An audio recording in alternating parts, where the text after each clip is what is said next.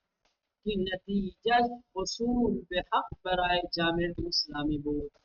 اور آیہ کریمہ میں یہ جو کلمہ بالحق آیا ہے، کما اخرجک ربک من بیتک بالحق، یہ کلمہ حق اس بات کی طرف اشارہ ہے کہ پیغمبر کا خروج، پیغمبر کا مدینے سے نکلنا وحی الہی اور آسمانی حکم کی وجہ سے تھا۔ خدا نے پیغمبر کو یہ دستور اور یہ حکم دیا تھا، وحی کے ذریعے سے پیغمبر کو بتایا گیا تھا، حکم دیا گیا تھا، ایک آسمانی خدائی الہی فرمان تھا مدینہ چھوڑنے کا اور میدان بدر میں آنے کا، اور اس دستور الہی پر عمل کیا ہے، اسلامی سماج اور معاشرے کا حق تک پہنچنا ہے۔ مگر حق تک وہی پہنچتا ہے جو حق کی پیروی کرتا ہے، حق تک رسائی اسی کی ہوتی ہے جو حق کی بات مانتا ہے، جو حق کے اصول پہ، حق کے دستور پہ عمل کرتا ہے۔ اگر حق کے دستور سے، حق کے فرمان سے انسان دوری اختیار کرے گا تو حق تک نہیں پہنچ سکتا۔ اور ہم نے دیکھا کہ کس طریقے سے جن لوگوں نے دستور حق پر عمل کیا وہ کس طریقے سے حق تک پہنچے، کس طریقے سے کامیاب ہوئے، شکر ہوئے۔ تو یہ کلمہ الحق جو آیہ کریمہ میں آیا ہے وہ اس بات کی طرف اشارہ کرنے کے لیے آیا ہے کہ پیغمبر کا خروج، پیغمبر کا مدینے سے نکل کر میدان بدر کی طرف آنا، یہ ایک وحی الہی کے مطابق تھا، آسمانی حکم اور دستور کے مطابق تھا، نتیجہ حصول بحق، کہ جس کا نتیجہ حق تک رسائی برائے جامع اسلامی سماج کے لیے تھا، کہ جن لوگوں نے